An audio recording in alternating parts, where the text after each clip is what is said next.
pamahalaan at ekonomiya. Ang mga petisyon na nilalaman ng panalangin ito ay hinango sa mga katuruan ng salita ng Diyos, ang Biblia. Ang salita ng Diyos mula sa unang mga kronika, 2 talatang 11 hanggang 13. Sa inyo, O Yahweh, ang kadakilaan, ang kapangyarihan, ang karangalan, at ang pagtatagumpay, sapagkat inyo ang lahat ng nasa langit at nasa lupa. Sa inyo ang kaharian at kayo ang dakila sa lahat. Sa inyo nagmumula ang kayamanan at ang karangalan, at kayo ang nagahari sa lahat. Taglay ninyo ang kapangyarihan at kadakilaan, at kayo ang nagbibigay ng lakas at kapangyarihan sa lahat.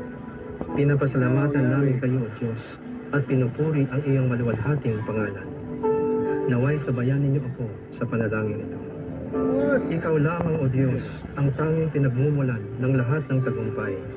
Tulad ng iyong inihayag sa iyong banal na salita, na kung wala ang tulong mo sa pagtayo ng bahay, walang kabuluhan ang pagtatayo nito. Kung wala ang pag-iingat mo sa bayan, walang kabuluhan ang pagbabantay dito. Ikaw lamang din ang pinagmumulan ng lahat ng kayamanan at mga ari-arian na iyong ipinagkakaloob sa mga nagpakahirap sa pagtatrabaho para sa kanilang kapakinabangan at kasiyahan. Iyong pinaintulutan na makamit nila ang mga ito, hindi dahil sa sariling kakayahan at lakas, kundi dahil sa iyong katapatan at kabutihan.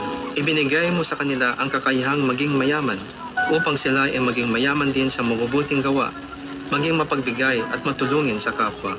Dalangin namin tulad ng iyong pinag-utos, na turuan mo ang mga mayaman sa mundong ito na huwag silang maging mayabang o umasa sa kayamanang nilang madaling mawala.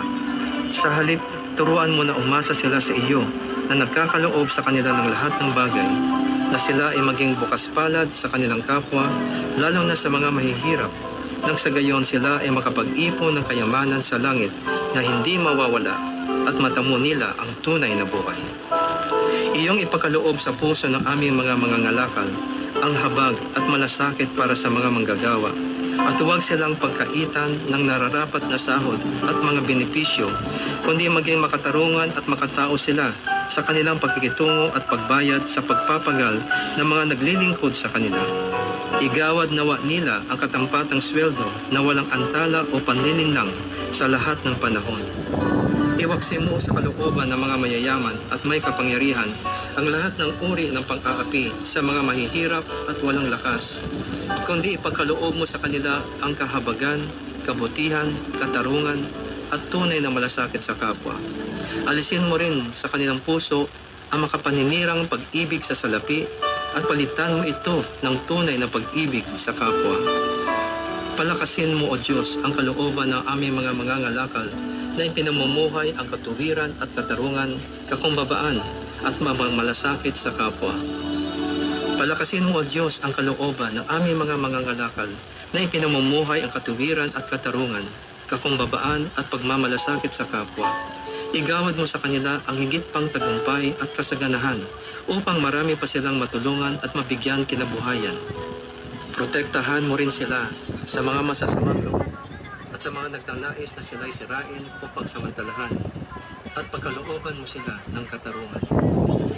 O Panginoon, pagtibayan at pasaganahin mo ang aming ekonomiya.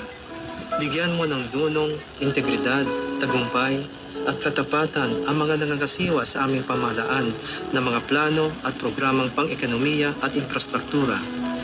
Iyong pigilin ang pagkalat ng karahasan at krimen sa aming lipunan, at ang pag-aapi at katiwalian na siya nagpapaalipin sa karamihan sa kahirapan. Pagariin mo ang katuwiran at katarungan, pag-ibig at pagmamalasakit sa kapwa sa aming bayan, mula sa aming mga pinuno hanggang sa mga pangkaraniwang mamamayan. Maraming salamat, Panginoon, sa iyong pagtugon sa aming mga dalangin na ito, sa pangalan ni Jesus. Amen. Ang mabuting balita.